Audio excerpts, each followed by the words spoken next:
ভোলার মানুষ অত্যন্ত ভদ্র।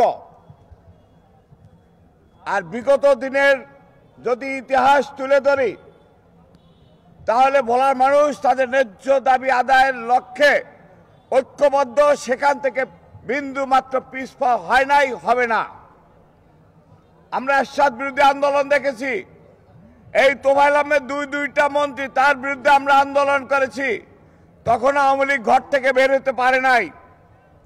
এবং 4ই আগস্ট আমাদের এই ভোলার মানুষ সেইটা সমুচিত জবাব দিয়েছে, সেটাও আপনারা দেখেছেন। ভাইরা আমার, এটা আমাদের অধিকার, এটা আমাদের মৌলিক দাবি, এটা আমাদের ন্যায্য দাবি। এই ন্যায্য দাবি আদায় না হলে আমরা ঘরে ফিরব না। আজকে ভোলার প্রশাসন যারা রয়েছেন তারা আমাদেরটা খান, ভোলার সকল কিছু সুযোগ সুবিধা আপনারা বহন করেন। আমি আপনাদের কাছে বিনয়ের সাথে বলবো, ভোলার মানুষের পাশে দাঁড়ান। ভোলার স্বার্থ সংশ্লিষ্ট যেগুলি সেগুলি ভোলাবাসীর পাশে এসে দাঁড়ান। ভাইরা আমার, 1996 সালে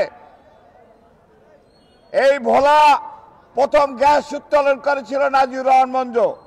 সেই গ্যাস যখন সরকার বন্ধ করে দিয়েছিল, তারপরে আমাদের সাবেক মন্ত্রী আলহাজ মোশাররফ হোসেন শাহজাহান বেগম খালেদা জিয়ার কাছে গিয়া বলেছিল, ম্যাডাম ভোলার গ্যাস উত্তোলন করতে চাই। সরকারি রিপোর্টে বলা হয়েছিল এটা গ্যাস কোনোদিন উত্তোলন হবে না। শাহজাহান ভাই রাজস্ব খাতের থেকে 25 কোটি টাকা নিয়ে এই গ্যাস উত্তোলন শুরু করেছে। আজকে অত্যন্ত দুঃখের বিষয়, আমাদের গ্যাস দিয়ে বাংলাদেশ চলে। আজকে 5 তারিখে ফ্যাসিস্ট সরকার বিদায় নিয়েছে, কিন্তু তারা দোসররা এখনো সেই সুযোগ সুবিধা বহন করব, এটা কোনোদিন বরদাস্ত করা যায় না। তাহলে এই 5ই আগস্ট, জুলাই আগস্টের নেতৃবৃন্দ রক্ত শুকায়নি, যারা হত্যা হয়েছে, আহত হয়েছে, তাদের রক্তের সাথে বেইমানি করতে আমরা পারি না। তৎকালীন বিদ্যুৎ প্রতিমন্ত্রী হামিদ সাহ, জ্বালানি উপদেষ্টা তৌফিক এলাহি, তাদের নিজস্ব কোম্পানি ইন্টারকোর কোম্পানি এখনো ভোলার থেকে গ্যাস নিবে, এইটা ভোলাবাসী কোনোদিন মেনে নিতে পারে না। ভাইরা আমার, বাংলাদেশে সুন্দরবনের 22টি প্রতিষ্ঠান রয়েছে। শুধু ভোলাতেই গ্যাস আছে, আর 21টি প্রতিষ্ঠানে 21টি জেলায় কোনো গ্যাস নাই।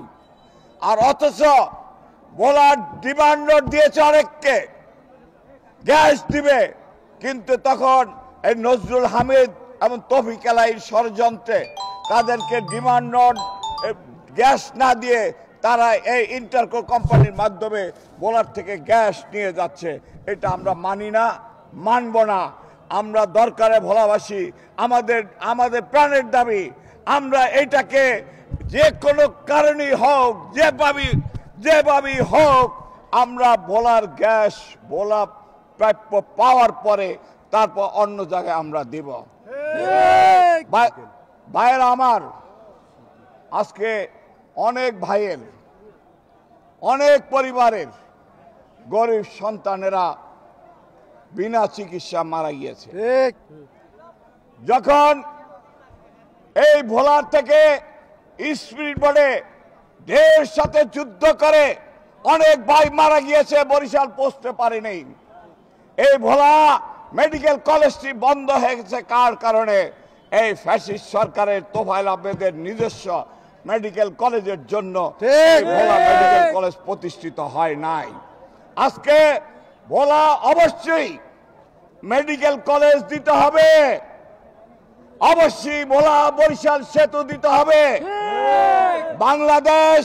বাংলাদেশের ভোলা বিচ্ছিন্ন না, সারা বাংলাদেশের রোডের যোগাযোগ রয়েছে, একমাত্র ভোলাই দ্বীপ বিচ্ছিন্ন রয়েছে। আমাদেরকে কেন আপনারা বিচ্ছিন্ন রাখবেন?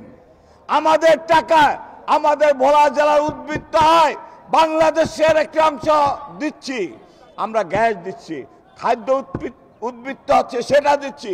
তাহলে কেন এই ভোলাবাসীকে আপনি এই সেতু থেকে বঞ্চিত করবেন। আমরা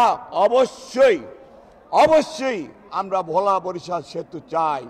ভোলার ইলিশ ভারত পর্যন্ত দিয়েছে ফ্যাসিস্ট সরকার, কিন্তু আমাদের রোড পথ নেই। আমাদের প্রাণের দাবি সেটা দিতে হবে, এবং মেডিকেল কলেজ দিতে হবে।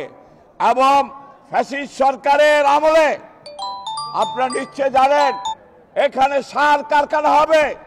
এই আওয়ামী লীগ সরকারের চাঁদাবাজির কারণে সেই সার কারখানা পর্যন্ত হয়নি।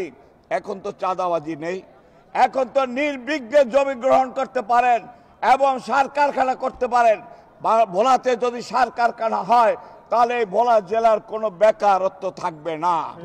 আমি সরকারের কাছে বিনীতভাবে অনুরোধ করব, অনতি বিলম্বে আমাদের এই তিনটি দাবির পাশাপাশি সার কারখানার ব্যবস্থা করা হোক।